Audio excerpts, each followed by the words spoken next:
Y llegaron a un lugar que se llama Getsemaní, y dijo a sus discípulos: sentaos aquí hasta que yo haya orado. Y tomó consigo a Pedro, a Jacobo y a Juan, y comenzó a afligirse y a angustiarse mucho.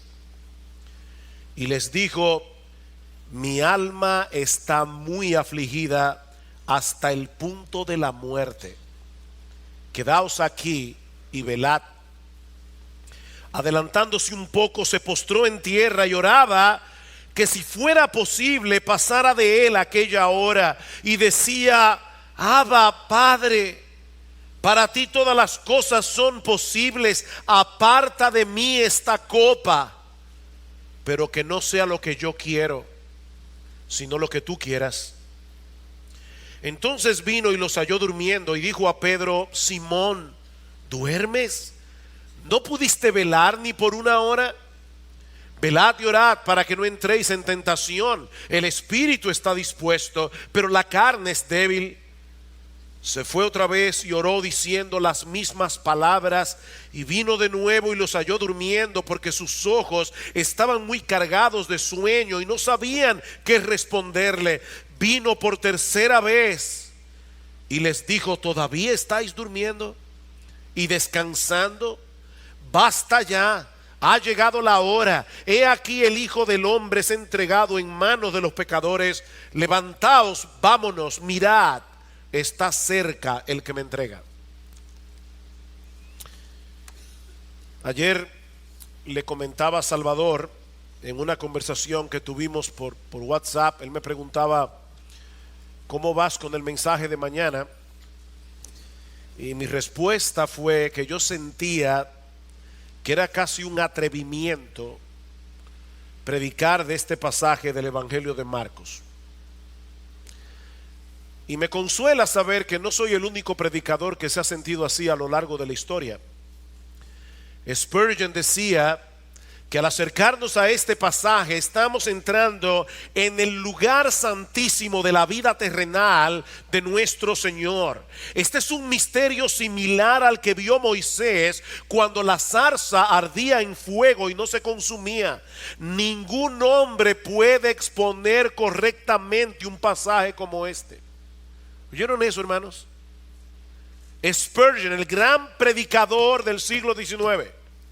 Ningún hombre puede exponer correctamente un pasaje como este. Se trata de un tema más apropiado para ser meditado en oración y con un corazón quebrantado que para ser expresado en lenguaje humano. Y en un tono similar decía Juan Carlos Ryle, otro gran predicador inglés contemporáneo de Spurgeon: la historia de la angustia de nuestro Señor en el huerto de Getsemaní contiene cosas que los teólogos más sabios no pueden explicar completamente. Sin embargo, el Espíritu Santo guió a 3 de los evangelistas a que incluyeran este relato en sus biografías teológicas del Señor Jesucristo. Porque hay varias cosas aquí que tú y yo necesitamos conocer, necesitamos atesorar, aunque no podamos entenderlas del todo. Así que no voy a pedirles que se quiten el calzado de sus pies en esta mañana.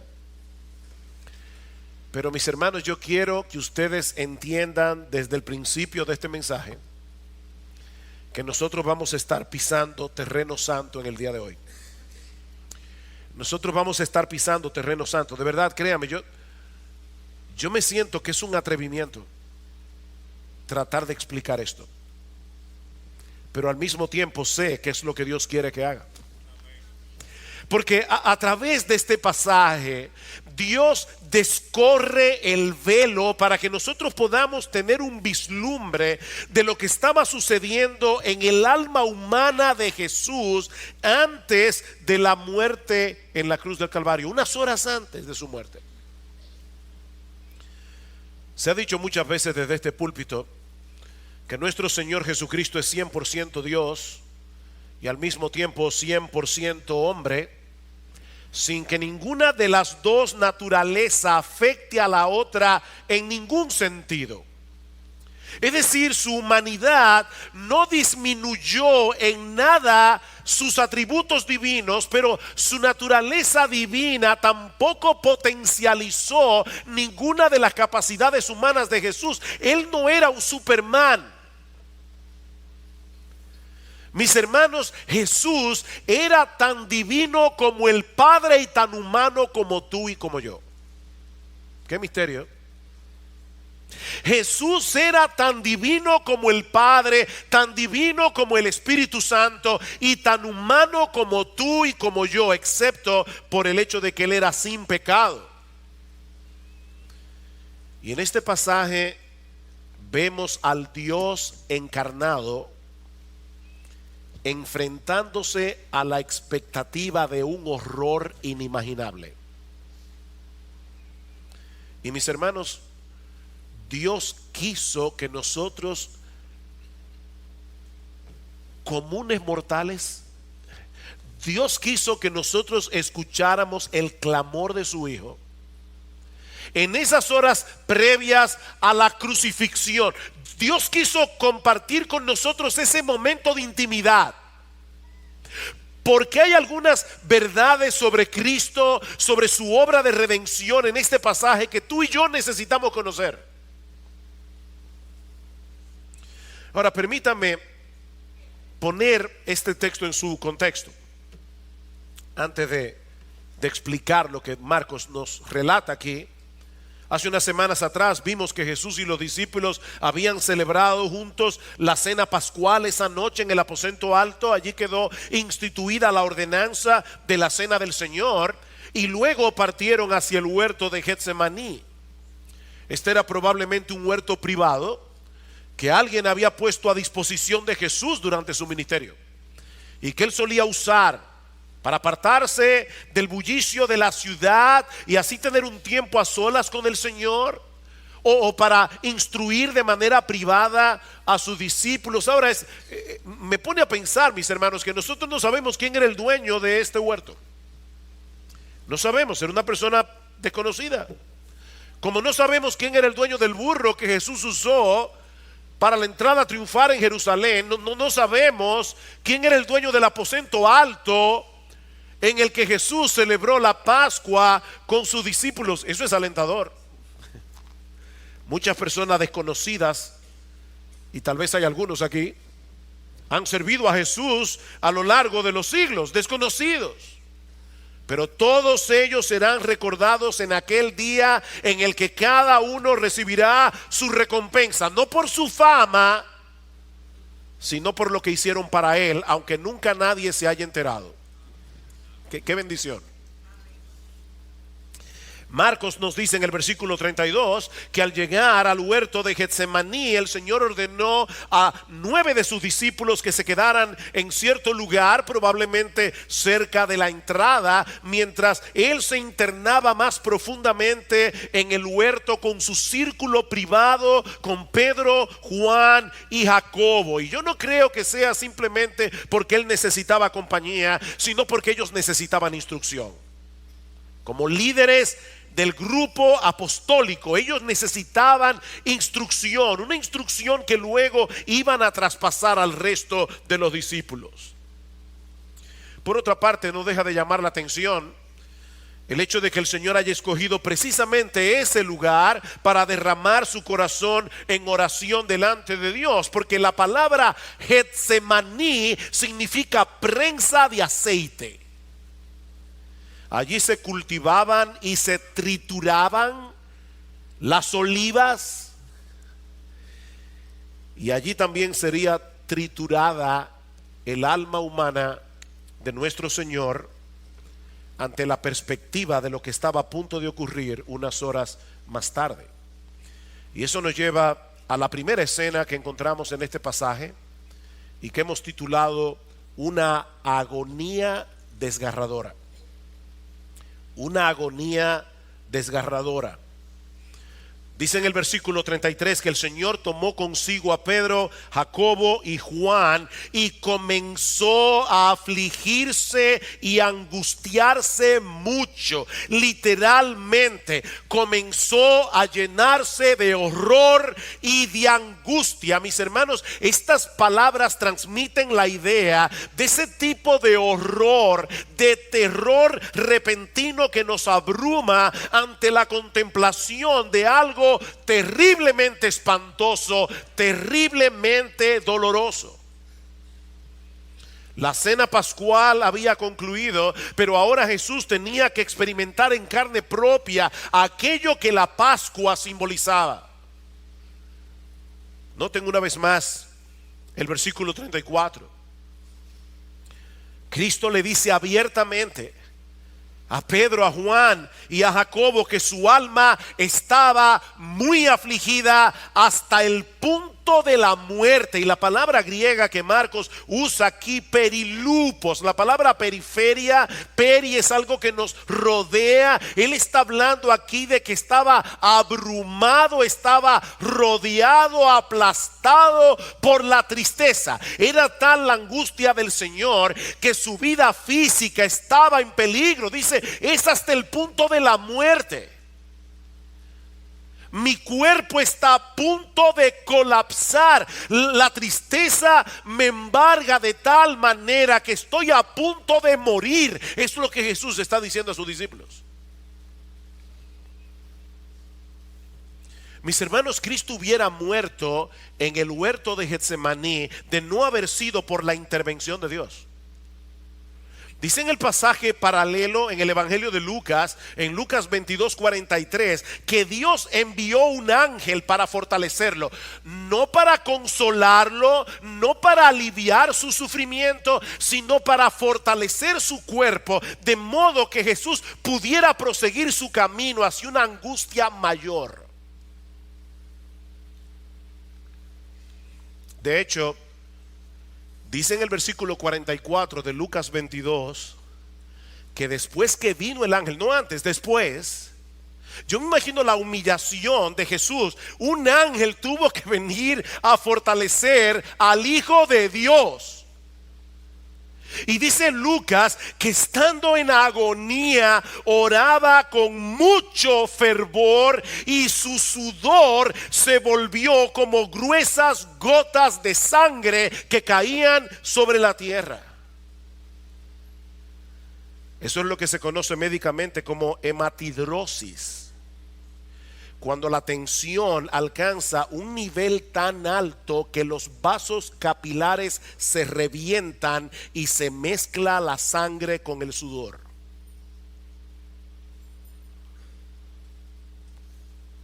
Mis hermanos, los evangelistas no ahorran palabras para que nosotros entendamos el sufrimiento de Jesús en Getsemaní. Ahora, ¿qué era lo que había llenado de terror el alma de Jesús en ese momento? Porque a través de la historia nosotros encontramos a muchos hombres y mujeres que se enfrentaron a la muerte con un coraje y una quietud extraordinarios, incluyendo muchos mártires cristianos. Pensamos en Policarpo, enfrentando la hoguera, con una quietud impresionante. Mis hermanos, ¿cómo podemos explicar que muchos de los seguidores de Jesús parecen haber enfrentado la muerte con más entereza que él? ¿Acaso eran más valientes? ¿Acaso tenían más fe? Por supuesto que no. Pero Cristo se estaba enfrentando esa noche con algo que ninguno de los suyos han enfrentado ni enfrentarán jamás. Algo que aún era completamente desconocido para el mismo Jesús. Y eso lo vemos en el contenido de su oración, lo que nos lleva a nuestro segundo encabezado, una petición suplicante. versículo 35. Adelantándose un poco, se postró en tierra y oraba que si fuera posible pasara de él aquella hora, y decía: Abba, Padre, para ti todas las cosas son posibles. Aparta de mí esta copa, pero no sea lo que yo quiero, sino lo que tú quieras. Nosotros no sabemos con exactitud por cuánto tiempo estuvo Jesús derramando su corazón en oración delante de Dios, porque esto es una síntesis de su oración. En el versículo 37 Jesús le dice: Pedro, ¿no pudiste velar ni por una hora? Nosotros no sabemos cuánto tiempo estuvo Jesús orando, pero sí sabemos cuál fue la esencia de su petición. De ser posible, él no quería pasar por la experiencia de tener que tomarse el contenido de esa copa. En todo el Antiguo Testamento, la copa es una metáfora de la ira de Dios sobre el pecado del hombre. La ira de Dios. Dice en el Salmo 75 versículo 8 que hay un cáliz, una copa en la mano del Señor, de la cual han de beber todos los impíos de la tierra. El profeta Isaías se refiere a esa copa en Isaías 51:22 como el cáliz de su furor. Y en Jeremías 25:15 como la copa del vino de su furor. Sí, Dios es amor, pero también es perfectamente justo. Perfectamente justo. Y de hecho no podemos entender su amor si no entendemos su justicia. De manera, mis hermanos, que no fue la expectativa del sufrimiento físico en la cruz lo que llenó de horror y de espanto el alma humana de Jesús, sino el hecho de saber que en unas pocas horas él iba a tener que cargar con el peso de toda la ira santa de Dios sobre los suyos, toda la ira que nosotros y todos los elegidos del Cordero hemos acumulado a lo largo de los siglos. El Santo de Israel, el que nunca había experimentado en sí mismo la amargura del pecado, esto es desconocido para Jesús.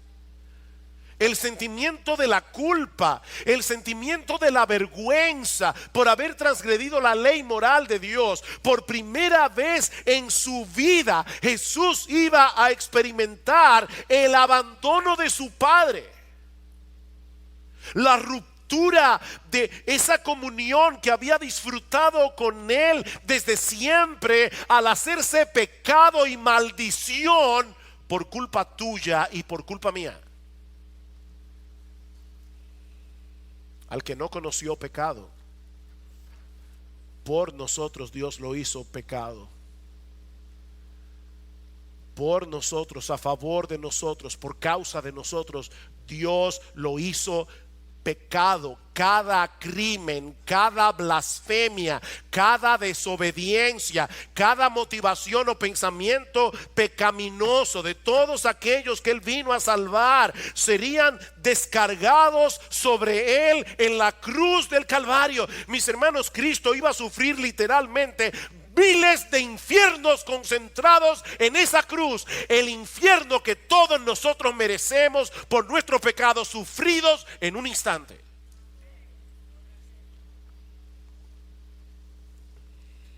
Cuando Cristo llegó a Getsemaní, repentinamente se sintió abrumado ante la realidad de que unas horas más tarde él sería triturado por una ira sin misericordia,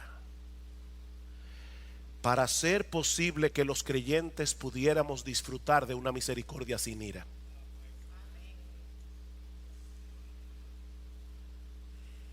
Ahora uno se pregunta, ¿acaso no sabía Jesús que esa hora iba a llegar tarde o temprano? Claro que lo sabía. Se lo había dicho a los discípulos más de una vez. Pero mis hermanos, no es lo mismo tener un conocimiento teórico de algo que va a suceder en el futuro que verse de repente en el umbral de esa experiencia. No es lo mismo. Guardando la distancia es como las mujeres que están encintas. Toda mujer embarazada sabe que dentro de 9 meses llegará el parto. Pero no es lo mismo tener ese conocimiento al inicio del embarazo que comenzar a experimentar las contracciones. No es lo mismo. Y ustedes lo saben, mis hermanas. Dice Jonathan Edwards: en el huerto de Getsemaní, Jesús tuvo una visión cercana del horno de ira en el que iba a ser lanzado. Estuvo ante la puerta para que pudiera verlo, para que pudiese observar la fuerza de las llamas y la intensidad del calor, para que supiese a dónde iba y lo que iba a sufrir.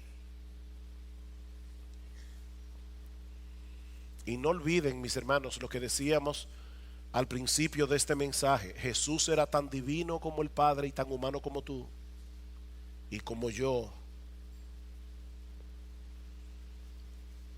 Por eso implora y suplica, y dice el autor de Hebreos, dice: con gran clamor y lágrimas, con gemidos audibles, Jesús suplica: Padre, pasa de mí esta copa, si es posible.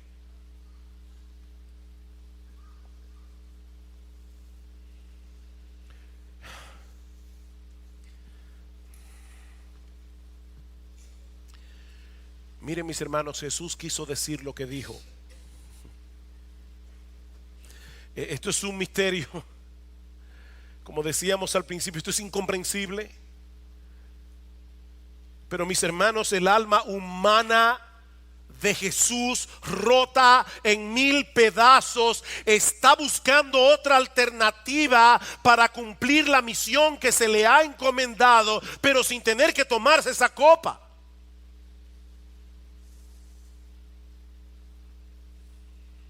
Y yo sé que muchos pueden sorprenderse al escuchar a Jesús pidiendo algo así, pero como bien señala John MacArthur, no deberíamos esperar otra cosa de alguien tan puro como él. Escuchen a MacArthur, dice: esta es la única respuesta posible de una persona santa ante la idea de tener que llevar el pecado, la culpa y el juicio. Esta es la respuesta más aceptable, más normal, más esperada. Nosotros no tenemos un odio perfecto por el pecado, pero él sí lo tiene. Todo su ser sentía repulsión ante el pensamiento de la iniquidad. Él es demasiado puro para mirar aquellas cosas que son pecaminosas. Ni siquiera puede contemplarlas, dice en Habacuc capítulo 1 versículo 13. No es de extrañar entonces, dice MacArthur, que en ese momento él llegara casi al punto de la muerte y un ángel tuviera que venir y rescatarlo de alguna manera.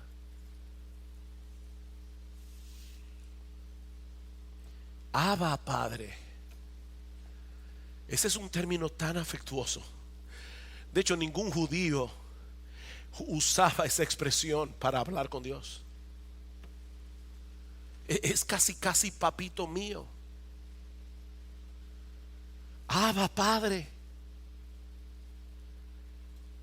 Para ti todas las cosas son posibles. Aparta de mí esta copa.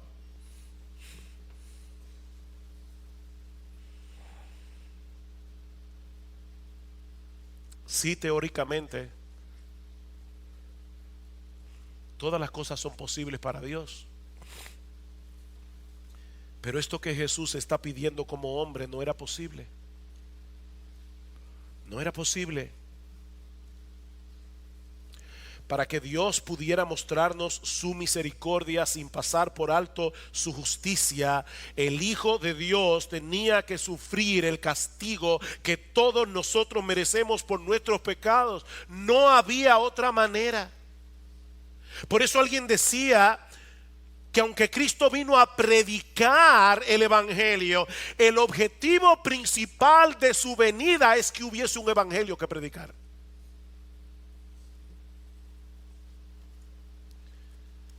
Si Cristo no se hubiera tomado esa copa de ira hasta la última gota, el cielo se habría quedado vacío y el infierno repleto. El diablo hubiera ganado. No hubiera habido salvación para nadie,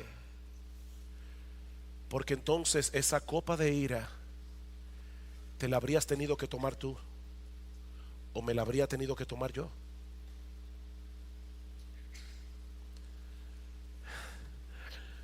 Por eso, mis hermanos, nosotros debemos estar eternamente agradecidos por el final de esta oración. Que no sea como yo quiero. Oh Padre, si fuere posible, pasa de mí esta copa, pero que no sea como yo quiero, sino como tú. En el huerto de Getsemaní, la voluntad humana de Jesús quedó perfectamente alineada con la voluntad de Dios. Ese fue el resultado de su oración. Bajo ninguna circunstancia Cristo abortaría la misión que le fue encomendada. ¿Saben por qué? Por el amor que tenía por su Padre y por todos aquellos que él había venido a salvar. Su deseo inmediato como ser humano tenía que ser supeditado al deseo superior de hacer la voluntad de Dios, por dolorosa que fuera, por amor a ti, mi hermano, y por amor a mí.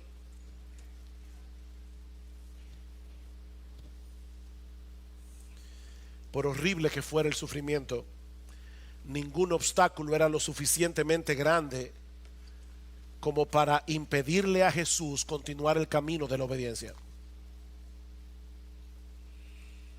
Que no se haga lo que yo quiero, sino lo que quieras tú, porque tú eres el Dios de mi confianza, a pesar de cómo yo me siento en este momento. Mis hermanos, déjenme hacerles una pregunta. ¿Respondió el Padre la oración de su Hijo? Porque en un pasaje del Evangelio de Juan, Cristo dice: Padre, tú siempre me oyes. ¿Respondió Dios el Padre la oración de Dios el Hijo? El autor de la carta a los Hebreos nos dice que sí, pero no precisamente de la forma como habríamos esperado. Vayan conmigo a Hebreos capítulo 5. Hebreos capítulo 5.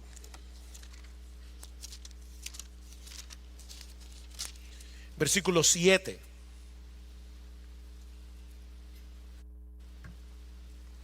Refiriéndose a lo que sucedió en Getsemaní, dice el autor de la carta a los Hebreos: Cristo, en los días de su carne, habiendo ofrecido oraciones y súplicas con gran clamor y lágrimas al que podía librarle de la muerte, fue oído a causa de su temor reverente.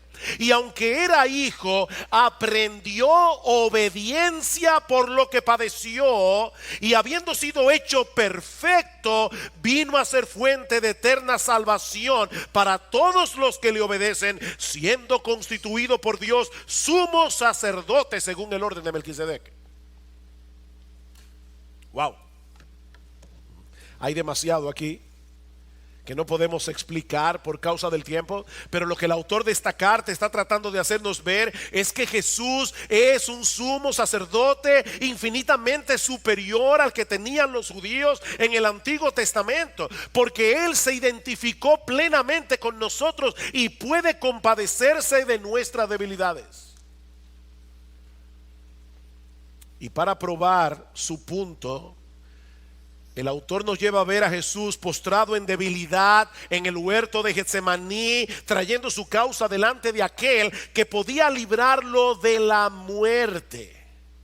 Y hay una pequeña preposición aquí que debe ser traducida más bien desde la muerte. Cristo no fue librado de morir, pero sí fue librado del poder de la muerte en su resurrección. Él tuvo que tomarse la copa de la ira de Dios. Él tuvo que experimentar el infierno en nuestro lugar. Pero gloria al Señor, la muerte no pudo retenerle a causa de su perfecta santidad. Él había orado que no se hiciera su voluntad, sino la del Padre. Y la voluntad del Padre era salvar a sus elegidos por medio de la muerte de su Hijo. Así que, mis hermanos, su oración fue oída porque se hizo la voluntad de Dios, tal como Jesús había pedido. Y por causa de esa sumisión de Jesús a la voluntad del Padre, no solo tenemos a un Salvador, sino también a un sumo sacerdote que se puede compadecer de nosotros, sobre todo en aquellos momentos cuando nos encontramos en mayor debilidad. Tenemos un sumo sacerdote que nos entiende. Cuando vemos en el camino de la obediencia algo por lo que no queremos pasar, y Jesús está a nuestro lado diciéndote: hijo mío, yo pasé por ahí. Yo sé lo que es eso, yo te entiendo. Yo te entiendo y estoy intercediendo por ti, pidiéndole al Padre que te dé la fuerza, que te dé la gracia, que te dé los recursos que tú necesitas para atravesar por ese camino. Dice el autor de la carta a los Hebreos que a través del sufrimiento Jesús aprendió la obediencia. ¿Oyeron eso? Aprendió obediencia por lo que padeció. No en el sentido, obviamente, de que Jesús pasó de la desobediencia a la obediencia, no, sino en el sentido de haber llevado la obediencia a un nivel que hasta ese momento era desconocido para él, al punto de haberse hecho obediente hasta la muerte, y muerte de cruz, como dice en Filipenses capítulo 2. Eso fue lo que Jesús aprendió, porque nunca había experimentado eso. Obediencia hasta la muerte, y muerte de cruz. Y habiendo sido hecho perfecto, dice el autor de la carta a los Hebreos, no que él era imperfecto, pero habiendo sido hecho perfectamente adecuado para ejercer el oficio de Salvador y sumo sacerdote, de no haber muerto en la cruz, Cristo no hubiera sido hecho el perfecto Salvador, Él no hubiera sido hecho el perfecto sumo sacerdote, pero habiendo pasado por la cruz, vino a ser fuente de eterna salvación para todos los que le obedecen. Oh, gloria al Señor. Oh, gloria al Señor. ¿Qué es Salvador? Y mis hermanos, hay una gran lección aquí para todos nosotros. La voluntad de Dios es perfecta, la nuestra no lo es. La voluntad de Dios es perfecta, la nuestra no lo es. De manera que al venir delante de Dios en oración, no lo hacemos para torcer su voluntad, sino para alinear nuestra voluntad con la suya. Nuestro Señor Jesucristo derramó su corazón en la presencia de Dios, y su oración fue contestada al darle la fortaleza necesaria para continuar en el camino de la obediencia, por más doloroso que fuera, y al haberle levantado de los muertos al tercer día para no ver muerte nunca más. Él fue oído. Pero recuerda, mi hermano, cuando le ores a Dios, ve con esa actitud: Señor, yo no quiero eso. Cuando veo lo que me espera, me da pavor, pero tú eres más sabio que yo. Que se haga tu voluntad, no la mía. Pero este relato no termina ahí. En medio de su agonía, en medio de su tribulación interna, nuestro bendito Señor estaba preocupado por sus discípulos. Impresionante. Él estaba preocupado por Pedro, por Juan, por Jacobo. Y eso nos lleva a nuestro tercer encabezado: una exhortación afectuosa y amante. Versículo 37, Marcos 14 otra vez.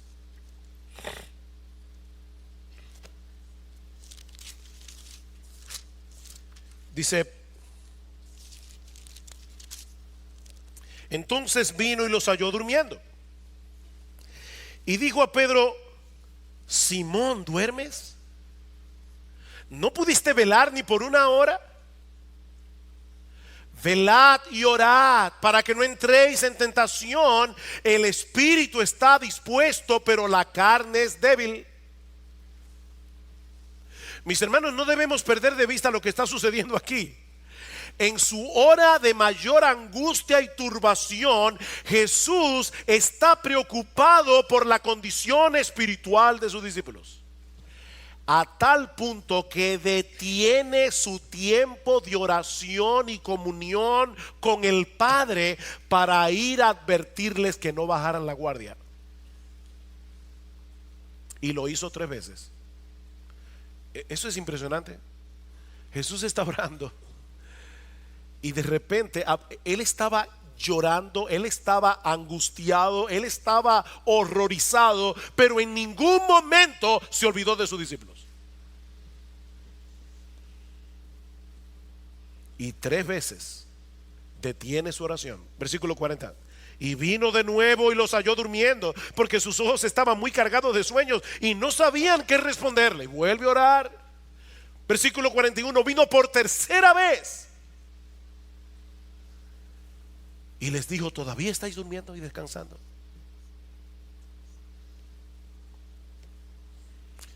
Recuerden, hermanos, que ya Cristo les había dicho en los versículos 27 al 31 que todos ellos serían probados severamente esa noche. Recuerdan que todos ellos iban a tambalear en su fe.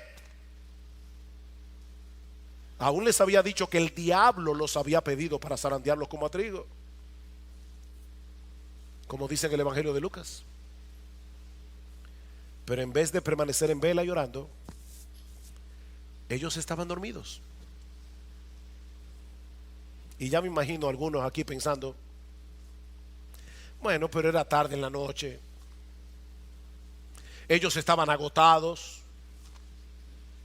Después de todo había sido un día muy ajetreado con la preparación de la cena pascual y toda la carga emocional que había significado para los discípulos saber que en medio de ellos había un traidor.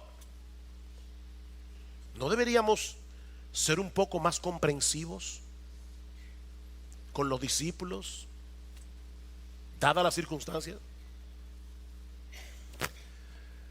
Mira, mi hermano, si eso te pasó por la cabeza, déjame decirte algo: nunca ha habido y nunca habrá nadie más comprensivo que Jesús. Nunca. Y él entendía que ese no era el momento para echarse a dormir. Ese no era el momento. Mis hermanos, esto no es un asunto de cansancio, es un asunto de perspectiva. Una madre con un hijo muy enfermo hace lo imposible por permanecer despierta toda la noche para cuidar de su hijo. ¿O no es así? Y lo mismo hace el soldado que se encuentra en medio del campo de batalla rodeado de enemigos. Él sabe que el menor descuido puede significar un balazo en la cabeza. Y esa noche, de manera particular, los discípulos tenían todas las razones del mundo para permanecer en vela y oración. ¿Saben por qué no lo hicieron? El texto paralelo en el Evangelio de Lucas nos da la respuesta. Dice en Lucas 22:45 que cuando Jesús se levantó de orar, fue a los discípulos y los halló durmiendo a causa de la tristeza. Oh, no era un asunto de cansancio solamente. El problema de los discípulos es que las cosas no estaban saliendo como ellos esperaban. En vez de avanzar hacia un trono, era evidente que Jesús se encaminaba hacia la cruz. Ya ellos sabían que en medio de ellos había un traidor. Y para colmo de males, el Señor acaba de anunciarle que todos ellos lo iban a traicionar. Ese no era el final de la historia que ellos tenían en mente cuando comenzaron a seguir a Jesús. ¿Dónde está el reino? ¿Dónde está el trono? Los discípulos estaban apesadumbrados, los discípulos estaban entristecidos. Jesús también lo estaba. La diferencia es que en ese momento ellos pensaron que era una buena idea quedarse dormidos y olvidarse de todo. Saben que cuando nosotros estamos dormidos, dejamos de pensar en nuestros problemas. La preocupación desaparece como por arte de magia. Pero ¿saben qué? Los problemas siguen ahí. La preocupación desaparece, pero los problemas siguen ahí. Lo que ellos necesitaban esa noche no era tratar de escapar quedándose dormidos. Lo que ellos necesitaban era recordar que estaban en medio de un gran peligro que Jesús ya les había anunciado, y mantenerse en vela y orando. Eso era lo que ellos necesitaban en ese momento. Porque esos son los medios de gracia que Dios nos ha provisto para pelear nuestras batallas. Mis hermanos, nosotros estamos en una guerra, y esta es una guerra que no se pelea de pie, se pelea de rodillas. Y de paso, hermanos, yo sé que hay muchas razones por las que una persona, miembro de iglesia bíblica del Señor Jesucristo, no puede venir el miércoles a orar. Entiendo que hay razones, pero examina tu corazón. Porque es importante estar aquí. Y es importante orar al Señor. Necesitamos depender constantemente del Espíritu de Dios. Escucha de nuevo las palabras del versículo 38. Velad y orad para que no entréis en tentación. El espíritu está dispuesto, pero la carne es débil. ¿Qué es lo que está diciendo Jesús? Que la buena disposición está ahí para seguir a Jesús, para hacer su voluntad. El espíritu está dispuesto, pero no podemos hacerlo en nuestras propias fuerzas. No podemos, porque nuestra carne es débil. Tenemos que depender de Dios para poder pelear nuestras batallas, mis hermanos, porque nuestra carne es débil, y esa dependencia se manifiesta en nuestras vidas a través de la oración. Piensen en esto, mis hermanos. Pedro, Juan y Jacobo vieron a Jesús esa noche caer a tierra, como dice Marcos en el versículo 35. Ellos vieron a Jesús con gran clamor, con lágrimas, depositar su carga en la presencia de Dios, con un espíritu de súplica y de total dependencia al Hijo de Dios. Ellos vieron al Hijo de Dios postrado en oración. Pero en vez de imitar a su maestro,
decidieron olvidarse del peligro y ponerse a dormir.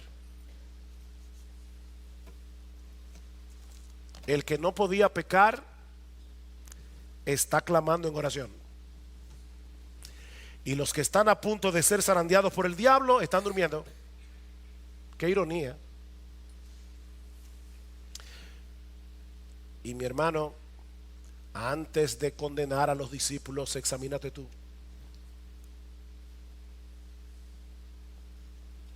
¿Saben que Cristo intercedió por ellos esa noche? ¿Recuerdan? En Lucas dice que Cristo oró por Pedro. Dice más particularmente: Pedro, yo he rogado por ti para que tu fe no falte. Cristo oró por ellos. Pero lo que el Señor está diciendo aquí es: yo oré por ti, pero ¿sabes qué, Pedro? Tú tienes que orar también. Mi oración no hace inútil la tuya. Velad y orad para que no entréis en tentación. Y es lo mismo con nosotros. Dice en Hebreos capítulo 7 versículo 25 que nuestro Señor puede salvar perpetuamente a los que por Él se acercan a Dios, viviendo siempre para interceder por ellos. Cristo está intercediendo constantemente a nuestro favor en la presencia del Padre. Yo no entiendo eso, pero es una realidad. Cristo está orando, intercediendo. Él es el sumo sacerdote. Él está intercediendo para que ninguno de los suyos se quede postrado permanentemente en el campo de batalla. Todos llegarán a su presencia, porque Él está orando. Pero de ninguna manera debemos dejar de velar y orar si queremos permanecer firmes en esta batalla de la fe. Velad y orad para que no entréis en tentación, porque el espíritu está dispuesto, pero la carne es débil. En otras palabras, tú y yo sabemos intelectualmente que la voluntad de Dios es infinitamente mejor que la nuestra. Lo sabemos, ¿verdad que sí? ¿O hay alguien aquí que de verdad piensa que es más sabio que Dios? Yo sé que no. Yo sé que no. Nosotros teóricamente sabemos: no, Señor, tu voluntad es mejor que la mía. Si estuviéramos en un examen de teología y hay una pregunta de selección múltiple, ¿quién es el más sabio? ¿Tú?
La sociedad, Dios, todos sacamos 100.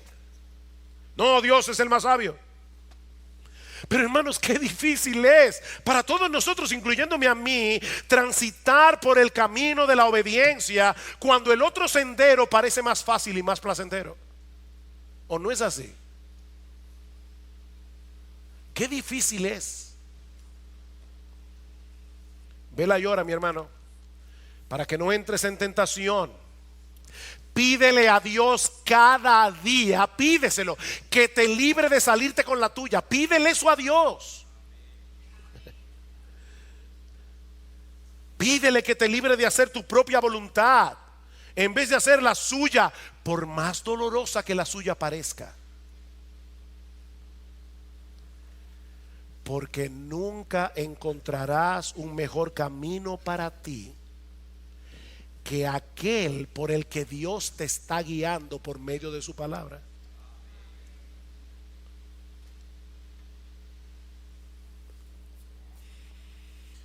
Y si tú estás aquí sin Cristo en esta mañana,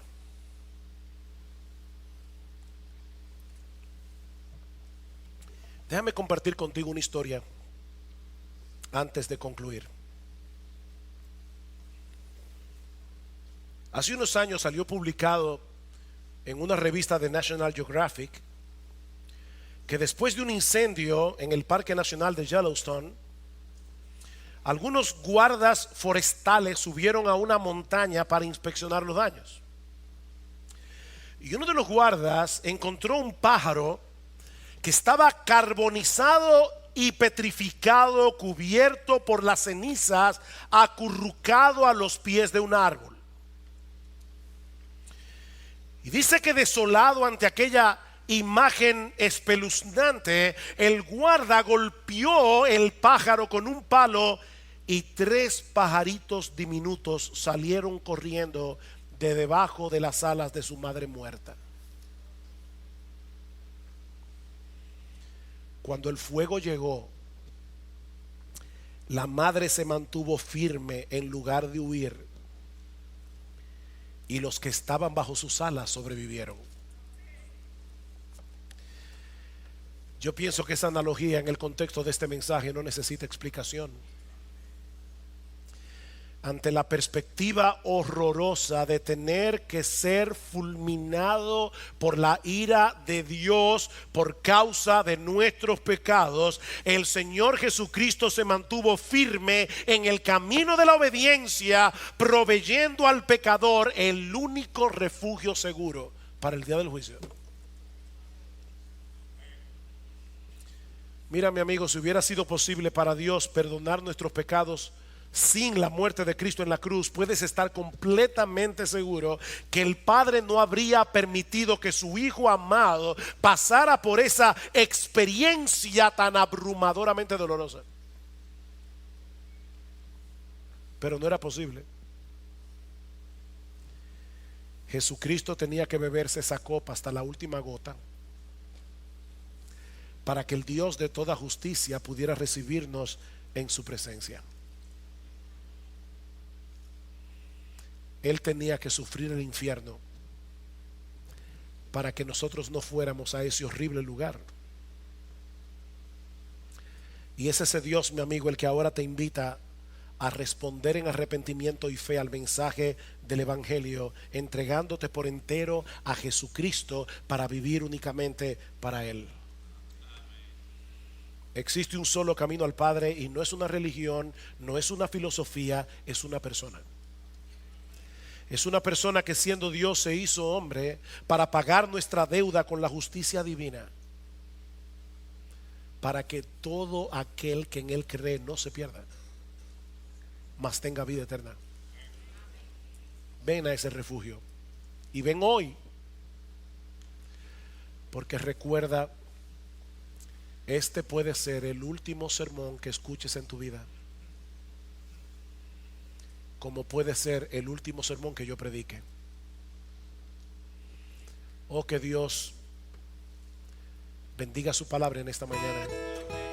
Que Dios impacte nuestro corazón al ver a Jesucristo postrado en oración en el huerto de Getsemaní.